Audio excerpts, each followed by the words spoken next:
summer university here in Kőszeg. We started with Jody Jensen and Elamir Honkish, our great mentor, who is unfortunately not anymore with us, in '96. I remember he urged me, he was a fantastic provocateur, agent provocateur for good intellectual excursions and ideas. Feri, miért nem csinálunk már egy nyári egyetemet Kőszegen, olyan szép Kőszeg? Why don't we organize a summer university in Kőszeg, such a beautiful city, and you have the Europa House? So this is how we started.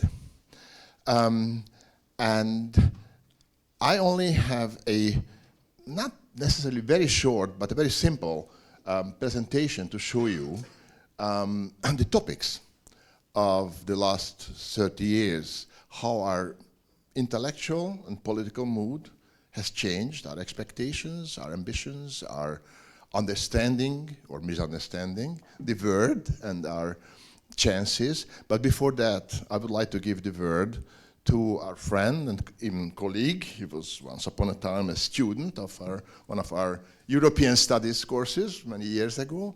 And in a certain way, our boss, Béla Básthy, who is the mayor of this very enchanting, fantastic little global rising city called Kőszeg. Günz of Deutsch and Keynote in Croatian. And we're looking for a good English name, the Pearl. The Günz is Pearl in German. The Pearl of Europe or something like that. We're not sure yet. Okay, so Béla, the word is yours. Oh, you have. So nowadays, to be a pearl without harbor is maybe is maybe a good thing. So welcome to everybody. I really used to be once a student of ISIS that time, and the best ones became researchers, and the others became different players in the world. So I'm really very happy to say welcome to you as a mayor of the town Kőszeg. Today, a sunny town. On the pleasure that you are coming all to Kőszeg to celebrate the 30th summer university, because in these 30 years we have seen that a lot of things change. The whole world is changing, global changings are going on, but one thing is fixed, and this thing is at the end of June, the meeting, the summer university in Kőszeg. So, so I think really a safe, an interesting, and also a funny town. Please take the possibility and enjoy the days in Kőszeg, not only in this house, but I'm sure the organizers gave to you a program that you can also visit the town. I'm very open to a visit to the town hall if somebody is interested in a visit to the town hall, because the eldest town hall of Hungary is our town hall in Kőszeg, and we have very nice things to show to you there, but I don't say anything about. You have to come and to see. So I don't know where the date will be, but we will find out. Yes, that's why I give you opportunity. And I give you a second opportunity too, if we can organize it, as I used to do it also earlier. If you want to play with me, I would ask for your recommendations and ideas, what we should do in this old town, different or in the same way like you did earlier, because in Kőszeg we know that it's not only interesting and very important to find out new ideas and to be creative, it's also very important to find out what was good and what functioned really good in the earlier centuries. You can see in the town we have lots of history in the town. So my Germans is sometimes coming. so my because the town used to be always a German and Hungarian speaking town. So what I wish to you is to enjoy your stay in Kőszeg, and what I wish to me are three things. what do you like especially in our town? And thank you for the first ideas. I got already some compliments. The second one is, what would you change? What is disturbing your time, or what you dislike? And the third one is, of course, what are your new ideas for Kőszeg? What should we do in the future? And if somebody gives me a paper like this, around that size, full with his ideas and recommendations, the answer will be that I have 3 bottles of good red wine at the town hall. And I don't have time to analyze your answers, you know. But I have time to take a lottery, and under the senders of the 3 papers, I will find out which 3 should get the wines. So please play with me, enjoy your stay to Kőszeg, and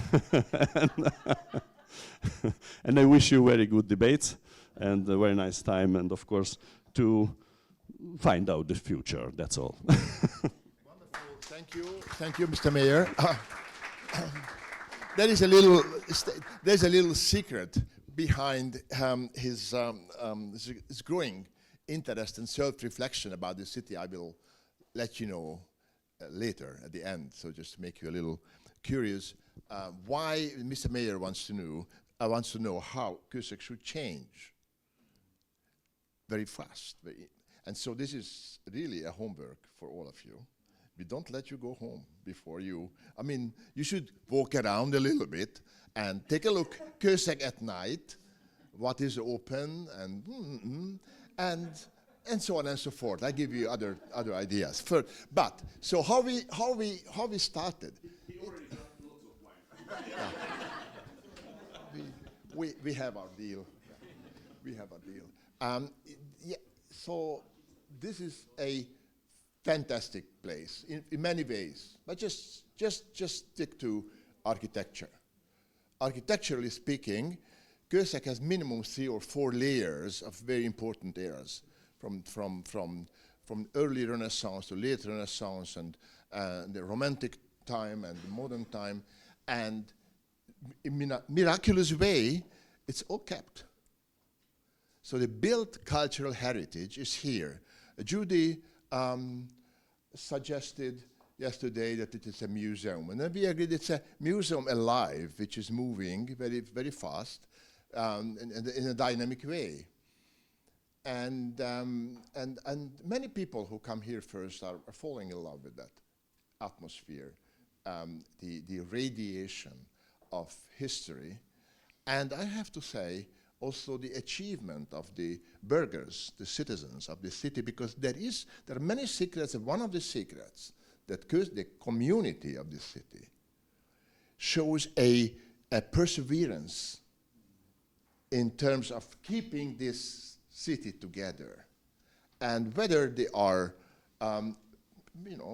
grocery shopkeepers or mayors or doctors or whoever, it's uniting. It's a uniting endeavor. It's a uniting ambition, unbroken. And I don't go into details of the 2 world wars and revolution. It's true that nobody could destroy this. The Ottomans tried very hard.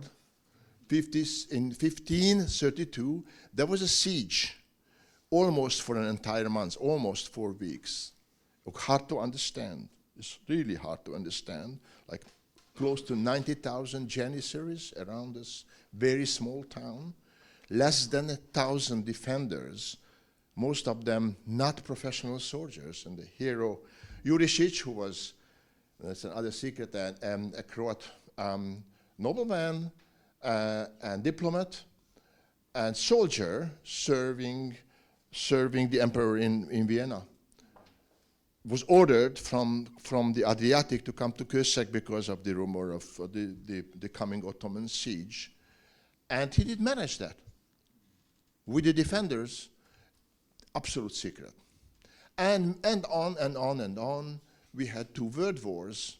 The Second World War, I'm sorry if I repeat this story, but still in my mind for 30-something years, highly hard to understand that when the Allied forces were doing their favorite sport, carpet bombing, they still had a few bombs, so they have thrown it on Szombathely, in a nearby, much bigger city, and almost, managed to annihilate the city. And no bomb was fallen on Kőszeg. 15 kilometers difference. And the communist industrialization, socialist industrialization, really destroyed a lot. Yeah. These panel buildings, unfortunately coming from Denmark, the idea, this terrible, terrible thing. That they avoided Kőszeg because there were no destroyed buildings in the Second World War. Only a few need to be replaced, so you don't notice. It's the nature is not kaputt gemacht. The buildings are kept. And so on and so forth. So when I came here first in a serious way in a school, every children came to Kőszeg in a school excursion, but later on, I was amazed about the duty. And then it was on and on and on, and there's other secret why Kőszeg believes that it is a city of schools. I don't go into details, but it is a strong element of the identity of Kőszeg people. Because they had wonderful schools, religious schools, etc. The first women's college was built in Kőszeg, and it was kept even during times when the communist authorities banned all the private schools for 40 years. But it was the undercurrent. So when we came up with this idea, we met Tamás's father, who was then the mayor. He said, welcome. If you have an idea, if you have people to do this, and you are able to raise financial tools to the Kőszeg is welcoming you. And so this all, and we had these enthusiastic people from Budapest who were fed up with the Budapest games of intellectual leaders, half-hearted transition we had that, yes, we need change, but first you change. So our university is fine, we have some plans, but, and so this is why we are here. And when we came here, most of us said we would never move away, we don't go away. So that was in '94 when we entered this building. In '96 we organized the first international summer university. I think it's a good thought-provoking exercise just to tell you, to give you the names, the titles of this 30 summer university, how the political mood has changed in 30 years. So the first one, '96, was very proudly and enthusiastically, the new Central Europe. Wow. Yeah?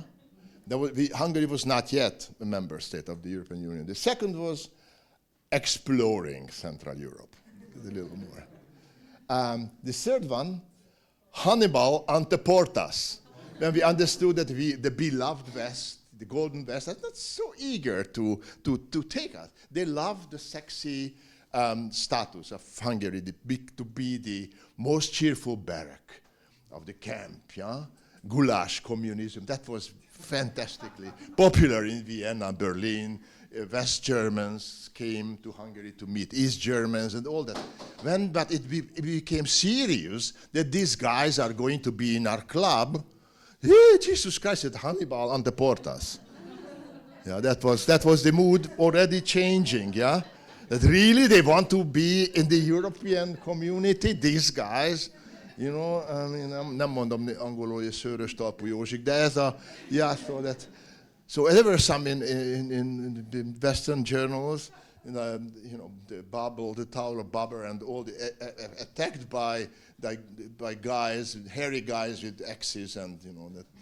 So that was then the fourth one, Central Europe and the European Union reconsidering civil society. That is a more tricky. I don't go into details, but our hunch was that they have forgotten about civil society, which played an eminent role during the 80s throughout entire Eastern Central Europe, not only in Hungary, especially and eminently in Poland, in Czechoslovakia, Charter 77, Václav Havel, and in Hungary and in former Yugoslavia to bring down the Berlin Wall, to undermine this terrible system we called communism. Fifth one, Europe at the millennium, new ideas, some kind of, still some hopes. And the sixth one, 2001, Eastern enlargement and the new social cohesion. So there were problems and questions about the new social cohesion. Yeah, there were promises and the reality went in a different direction. The seventh, Europe and the Balkans. Here we have this permanent admiration and hope towards the Balkans that we can cooperate in large towards a common future. That was 2002, 2003. Now that is more philosophical, possible and impossible futures for Europe. So now we are facing the impossible futures. I think today was a good hunch. 9, the future of transatlantic relations, old and new dilemmas after enlargement. There was already a question to United States, NATO, directly and indirectly, in 2004. 2005, the European dream, not the American anymore, the European dream, yeah, and divided societies. So some sociologists, I don't want to be showing off, but some of us understood that you cannot reach this wonderful slogan, this wonderful theorem, American and European dreams with divided societies.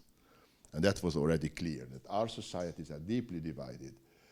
2006, the new Europe reinvented, question mark, re-enchanted. So Europe lost the enchantment, capability to enchant for many of us. And the next one, 2007, Europe's new neighborhoods, enlargement and beyond. No enlargement, the former Yugoslav republics, just promising. Turkey lost basically this position. He had it hold until 2006. So it was an inward lookingness within the European Union, and it was we understood that it's a dangerous moment. It was not so clear in the outer world, yeah? But we felt it and we understood it. 2008, global shift and the return of Central Europe.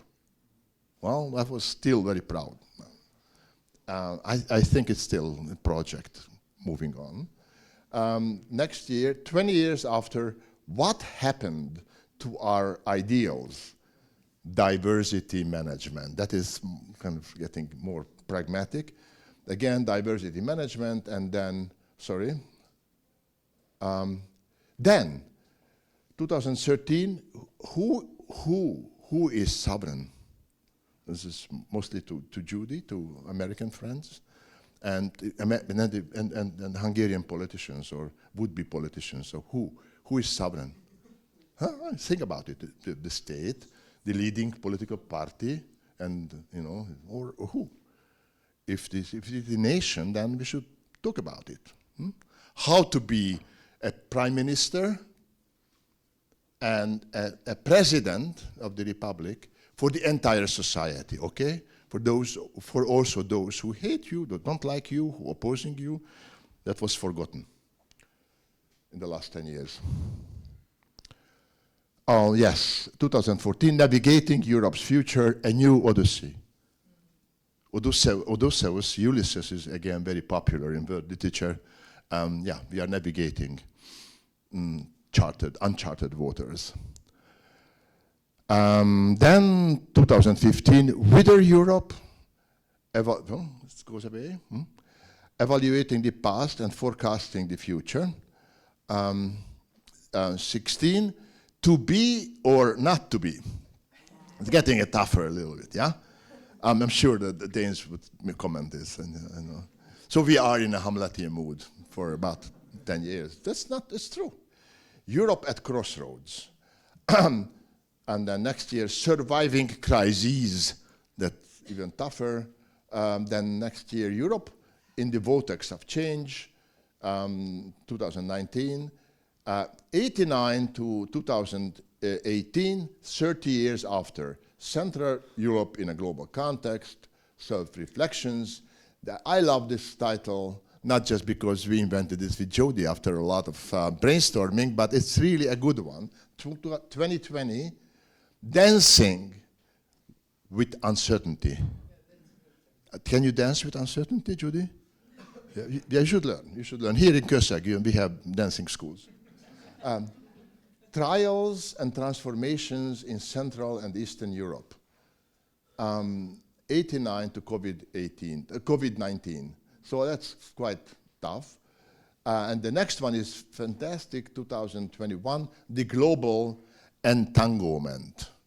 You know, entanglement from physics, from nuclear physics, quantum physics. The global entanglement of Central Europe. And then Game of Thrones between East and West, understanding new cultural, political, and economic realities, getting closer to the brokers and guardians of peace, the legacy and future of peace building beyond nations and empires.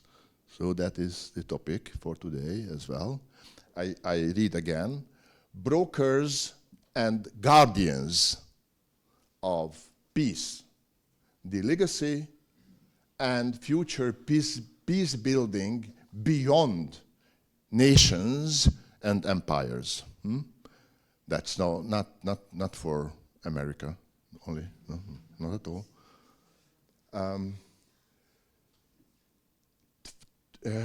Last year, Europa and the Minotaur. Geopolitics between myth and reality. You know the myth about the Minotaur, the Minotaurus. So this suggestion, the metaphor that Europa has two faces. One is the face of a monster and eating up its children, and the other face is the beautiful queen, the princess. Okay, and here we are today. Ladies and gentlemen, enjoy the show. And I and we'll send you this. Maybe we should write an essay about this 30 years and our ideas, suggestions, questions, and the outcomes of the summer. Thank you for being here. And we have today, I think, for many different reasons. Okay, I ask the panel to who is the next panel? Yeah, please, András Nagy. Is this? Yeah. Okay. No. Sorry. I'm running too fast. You met yesterday who were, diligent enough and came here on Sunday. Half of the room. Yeah, that is so. Everyone is equal, but there are more equal. So this is. Yes. So you already heard Gergely, who is the director of a very prominent institute, Wiki, for defense and Institute for Defense and Research on Innovation. And he spent several years with NATO outside of Hungary, and now he's kind of contributing, helping us to understand what is beyond this sometimes mystified, sometimes blurred notions of defense and security. Gergely, the floor is yours. Thank you very much. So I sent the presentation 5 minutes before now. Yeah, very good.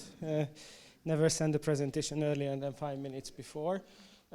So one disclaimer up front, despite being the director of Wiki, actually my wife is also Wiki, so I have a lifelong journey with Wikis.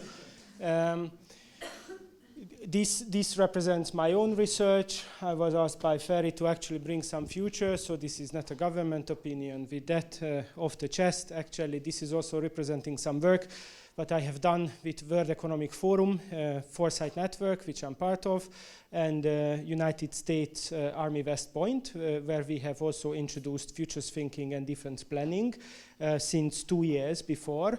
And we hold annual gatherings in the larger context of the social seminar. Actually, what really struck me is how actually looking over your titles, your topics are becoming more securitized across the last 20 years. Very interestingly, in 2002, which for me as a defense expert, of course, everything is about war against terror. You were still talking about civil society and cohesion and stuff like that. So securitization didn't find its way to your good dialogues, or not necessarily. But today, we start with a keynote, which will really, I mean, I don't want to convince you that bad things are coming because that's very cheap. But actually, we have to understand better how these bad things are coming. And the last thing is actually, because I really like how you keep referring to Greek mythology, you know the story of Odysseus and the need to navigate between Scylla and Charybdis, the two monsters. And actually, that's the story of the rock and hard place. There is no good choices ahead. You have to make certain choices, and you have to make your own cost-benefit calculus. But how? Actually, we are looking into an increasingly complex global system ahead of us, and that's very difficult to make sense out of it. So when I was asked to bring some futures research, I was like, okay, let's look at the topics. And it's like, oh my God, ambassadors, some of the best experts from the country. What can I bring? Because in your respective disciplines, you are all better than me. So what I will bring is an overview, taking the long view, a little bit like taking the position of the eagle and looking down to that complex ecosystem, what we have to deal with. So what's the ecosystem? Is it the Anthropocene? That would be a very nice choice to actually understand change on an Anthropocenic level. But that's also too complex, because when we talk about the Anthropocene, we are talking about an infinitely complex network, system of systems, and it's still uncomputable. With the rise of the quantum, we might be able to really start constructive simulations with multi-billion agents, but we are not yet there. So whomever is telling you what the future holds, these people do not arrive to you with good intention. We cannot talk about what the future will hold. We have to talk about where's change. And so strategic foresight is not about predicting the future. It's helping you, enabling your creative but also bounded imagination. We have to think together. That's actually a coaching exercise with institutions. And foresight is not about future. We did a NATO strategic foresight analysis in 2023. I was the director of this research. Actually, 2022, but it was released 1 year later. Actually, it proved to be pretty precise. And that's the value which our audience really appreciates. But that's not the value what we have to appreciate. The real value of the strategic foresight exercise was that we included 1,100 people into that exercise. We talked to 32 allied and 5 partner nations and really did the first major collaborative exercise for the first time. It's precise? Yeah, it is. That's okay. But what is even more important is that it's collaborative thinking about the way ahead. And then enough of Greeks. We have to talk about the Romans as well. Vegetius talked about whoever doesn't know which harbor they are sailing, for them no wind is favorable. So actually we also have to understand where we want to go.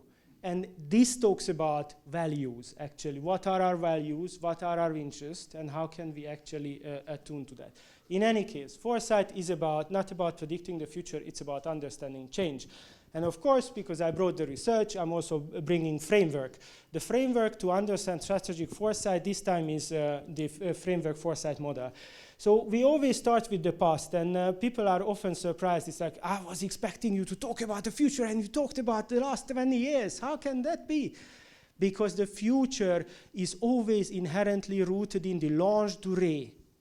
This is always the result, representation, delayed representation of the past. If we don't talk about the past, we cannot understand the present, and if we don't understand the present, we have no chance against the future. Our domain will be rules-based international order. And the reason why I picked it, because people don't understand it. You understand it, but we will still talk about it. And then we will do a current assessment and the drivers mixed. And then I will show you some scenarios, my own representation of the U-turn, which is kind of the title of this. So what's the rules-based international order? What's the theory behind? Ally Joint publication 0.1, which is the Ally Joint doctrine, is available on the internet. There is no classified information in here. So the key idea is that if nothing else happens, we have a Wild West in the Anthropocene. That means that we have multiple actors, multiple hundred, multiple million, multiple billion, it depends on how you aggregate, actors which have their own behavior, they have their contradictions vis-a-vis each other, and they have their own attitudes to the problem.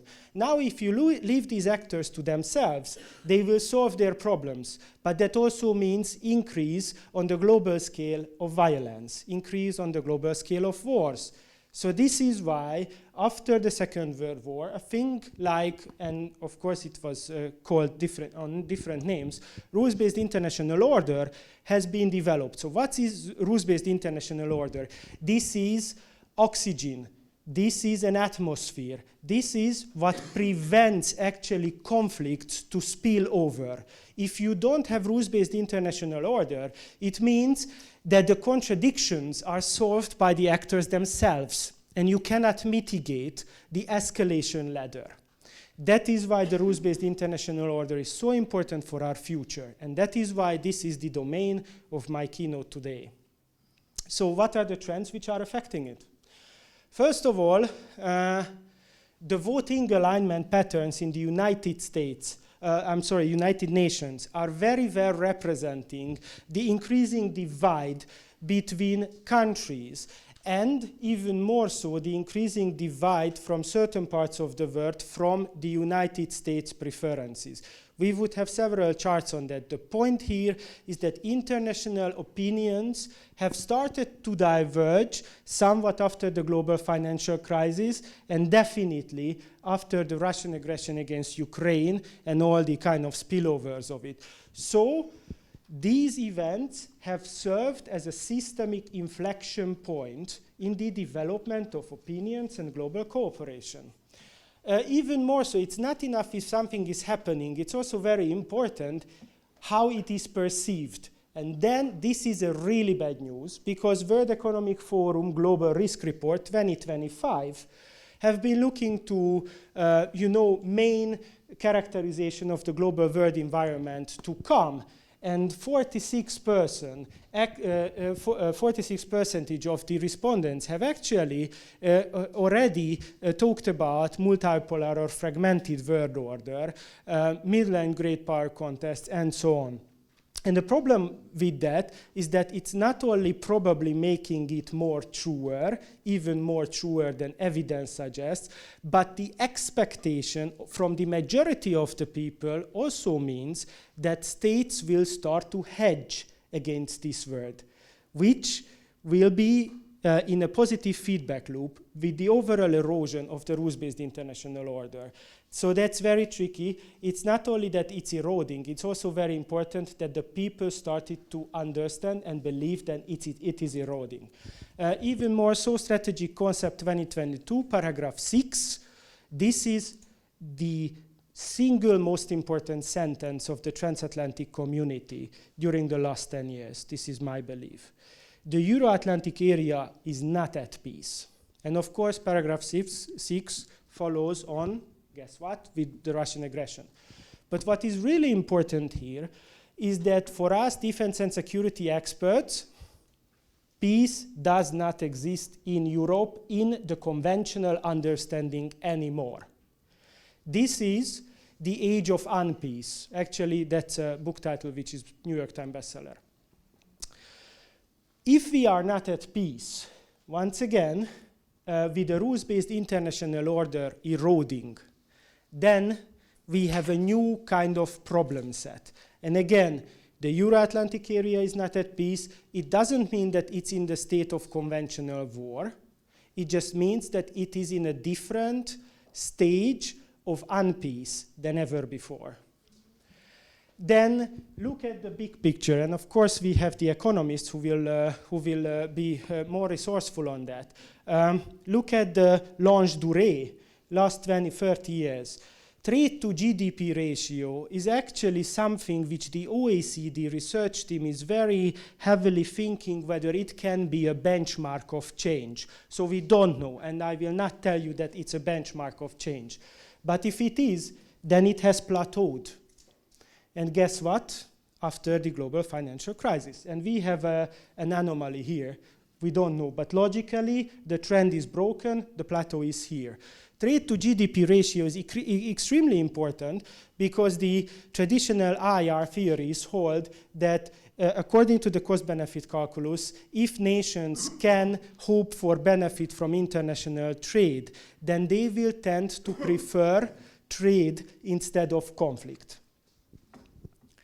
So far, it would have been a very rational cost-benefit calculus, way ahead. It's difficult. And this is still 2023, does not include the tariffs, and does not include the new war, potential whatever closure of the straits. The other bad news is, which is probably correlated with the weakening of the rules-based international order, is actually active conflicts. The problem with active conflicts is that they are like scars and infections on the human body. It's very difficult to close conflicts. It's very easy to open them. And they will always last, they will always cause lasting marks on the societies, the economy, the next 30 years. They have done brilliant studies with Sierra Leone. Actually, the civil war there will continue to have their effects, even though Sierra Leone is becoming one of the more successful African countries, will have lasting effects for the next 2 generations as well. And Yugoslavia, former Yugoslavia, probably the same. So a high number of active conflicts and the increasing number of it is also a bad news, because we are indeed surrounded by forest fires in that term, and active conflicts are also the entropy of the conventional understanding of fair and just societies championed by organized state. These are black holes in our human kind of progressive Anthropocene. And then, of course, interstate conflict fatalities, almost kind of,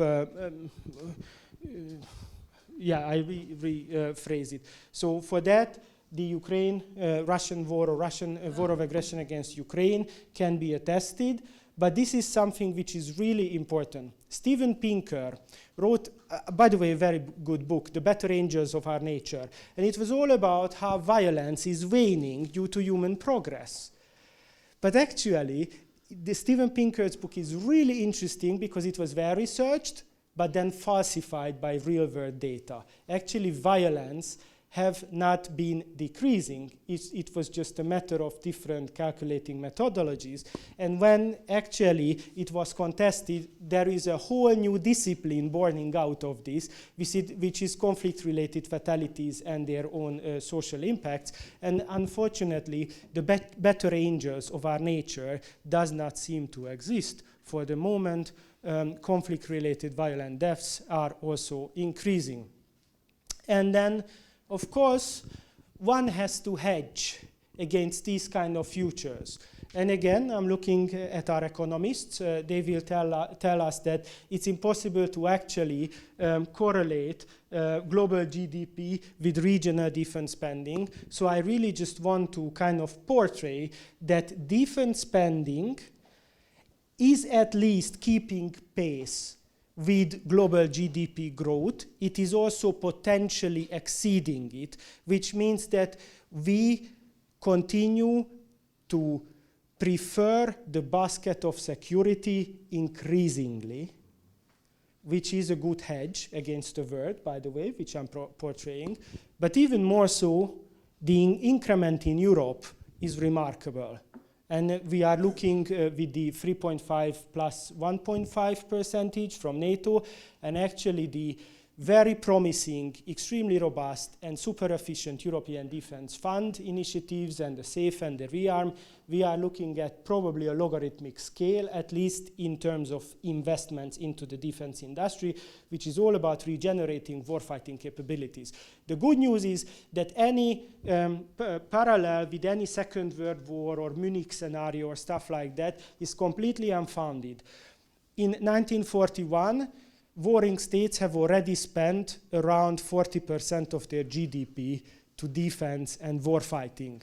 We are so far. So actually, parallels with the Second World War are unfounded because we are 20 years from it. But that's still a mixed news, probably not the best ones, what you want to hear. So, on an anthropocenic level, looking at the rules-based international order, what might be the likely causes? Of course, probably by now, I was able to convey that the inflection point was the global financial crisis and in some ways the Russian aggression with Ukraine, of course, emerging China, emerging other regions, stuff like that also do matter. But at this kind of level of granularity, this is what is important. I try to posit here that systemic shocks, so that's contextual shocks, are emerging with increasing frequency and severity, while the rules-based international order is in decline in a positive self-reinforcing feedback loop with increasing aggressiveness of actors. So increasing aggressiveness of actors can either happen because the RBIO is eroding, or it's eroding the RBIO.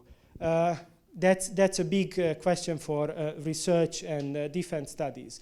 But the problem is that with the increasing number of active conflicts, we are looking at an increasing number of unresolved active conflicts. I finish soon. So, what to watch next? Because of course, yeah, what's foresight in it? The foresight part will be 2 slides. That's my U-turn, sir. That's my U-turn. So what are the major drivers according to my representation? The 2 major drivers is the amount of cooperation and the overall state of the world, which is the amount of disruption. And we are coming from somewhere here, 2007, where we had relatively high levels of cooperation, Russia-US dialogue, Russia even considering, yeah. But less disruption. Disruption, the major driver is climate change. If I talk too much about conflicts, always I want to remind you it's all about climate change, it's all about climate breakdown. But conflicts do matter. So this is where we have started. Slowly, increasing frequency of active conflicts, increasing frequency of disruptions, climate, AI, ethical considerations, nuclear proliferation, small arms proliferation, you name it, demographics, illegal migration or mobility of people and so on. We are slowly shifting to this quadrant, which is still less disruption, but also less cooperation. And where we will go up to the more disruption is the really interesting question. So is it a U-turn, sir? That's my U for you. Global catastrophic risk. Super important and immensely kind of acute and relevant for now. Global catastrophic risks are kind of risks which may have the potential to disrupt the continuation of humanity. And those are also either uncomputable or relatively with low probability, which is the reason, by the way, while it's very difficult to talk about climate change as a global catastrophic risk, because it's a highly potentially probable global catastrophic risk. So loss of biodiversity, climate breakdown, systemic wars, mass CBRN exchange, advanced technology-induced disruptions, AI proliferation, and of course my own favorite, Kessler effect, eradicating the low Earth orbit and actually degrading the 80% of the satellite constellation on an atmospheric level, and therefore actually disrupting the entire global communication network for probably a month, which would amount to a good drop in the GDP, actually. So these are global catastrophic risks. So is there a big U-turn? Actually, my response to that would be that the answer is yes, but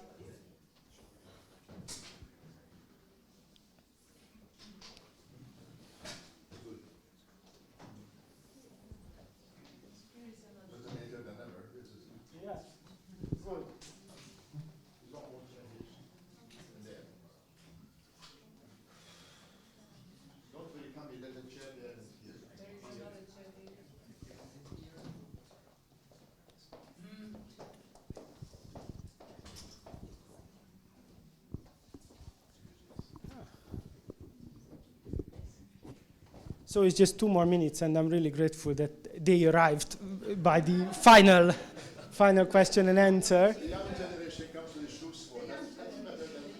So is there a big U-turn? Yes, but it's not about today. It's the representation of longue durée already evolving since 20, 30 years. It's the pathology of everything what has been going on. And looking ahead, we have to focus on how to avoid global catastrophic risks, where it is heading, of course, positive self-reinforcing feedback loop with the degrading international cooperation and the systemic resilience against disruption. So if there are global catastrophic risks, then the good thing with that is that we can only avoid that together. Which means that we really have to finish the U-turn towards the more cooperation quadrant, because that one is trivial. Unfortunately, we are looking at more disruption inadvertently. So we have to get into more cooperation by design, together. This is where we have agency about all of this. And how will that change?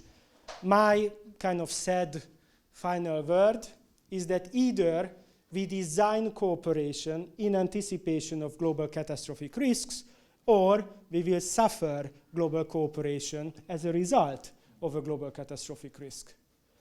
So what to do about it? Do a little bit more futures.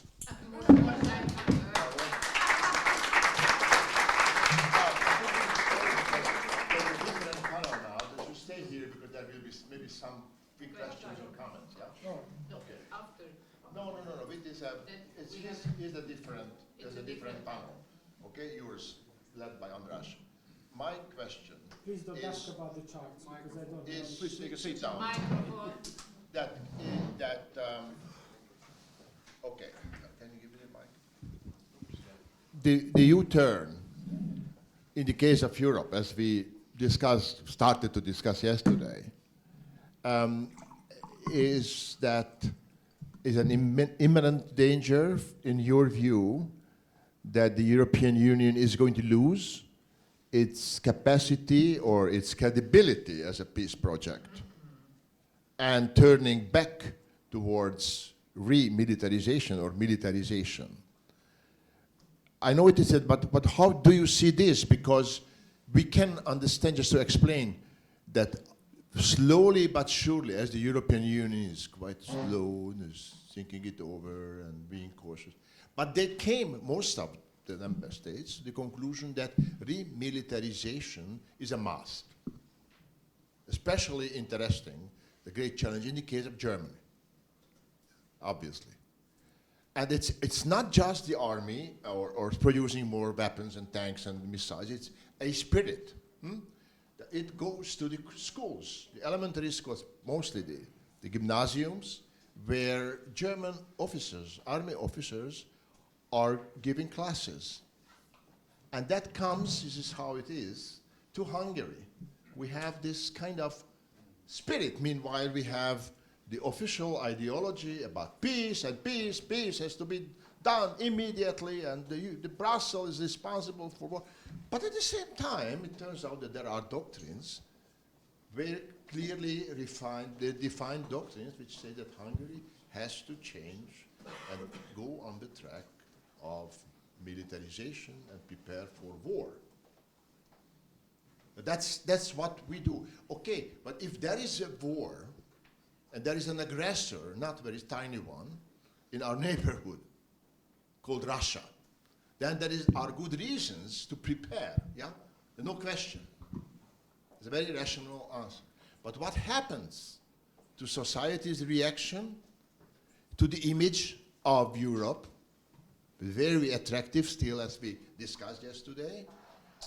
Most of the people, the migrants from the world, want to come here. Well, in the future, maybe not so many to the United States, but here, this part of the world. So what is going to happen with this image, with the credibility, with the past, with this beautifully built up kind of projection to the future that Europe is going to be the soft power, the Venus against Mars and the warmongers.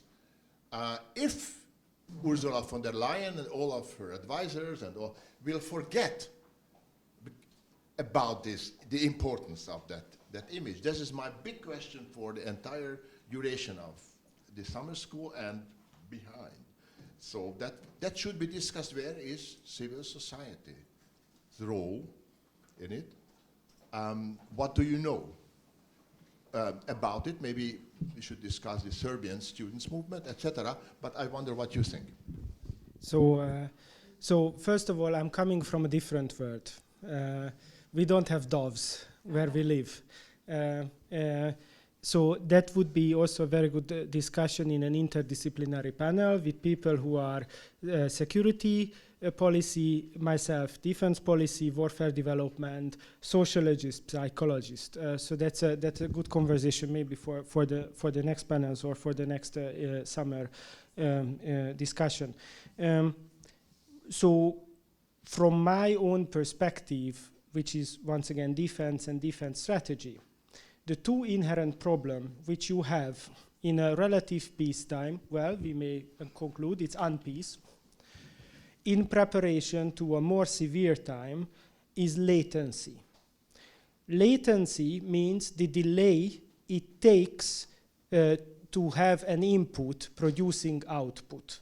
You have to build up a defense industry and a societal level awareness well before actually you have to start employing it. Now, kind of the good news for the proponents of democracies is that in the European democracies, we can see that as the threat perception levels are slowly increasing, voters are increasingly support governments and parties which are offering the preference of the basket of defense spending as a common good for the society. This is starting to happen. If it was up to me, I would spend as much from the GDP to tanks and stuff, which is still, advisable until the optimal level of marginal utility. So we would spend the entire money. But what is really good is that actually societies have started to be aware of it. So, but the problem is again latency. Once you start the input, 1.5%, whatever, increase, it takes the better part of 10 to 15 years to get your output. So that's exactly about future. How we will arrive into the future operating environment, with what kind of capabilities, it depends on today. One of the lessons, unfortunately, from the Russo-Ukraine war is that Russia is fighting this war with its third army, and Ukraine is fighting its war with its second. These are not the armies which started the war, and that's a stark reality. So looking at reservist system, looking at societal resilience, I believe is the only right thing to do, but of course there have to be limits, and there have to be a conversation about the spillover of it. And the last part of the answer is often offense-defense balance. So actually, you have to be able to deter the other by imposing him a cost-benefit calculus which is unsufferable to your adversaries in order to deter it from actually attacking you. And the peace project does not bode very well in the offense-defense calculus. And I know it's a really scary answer, but that's mine nonetheless.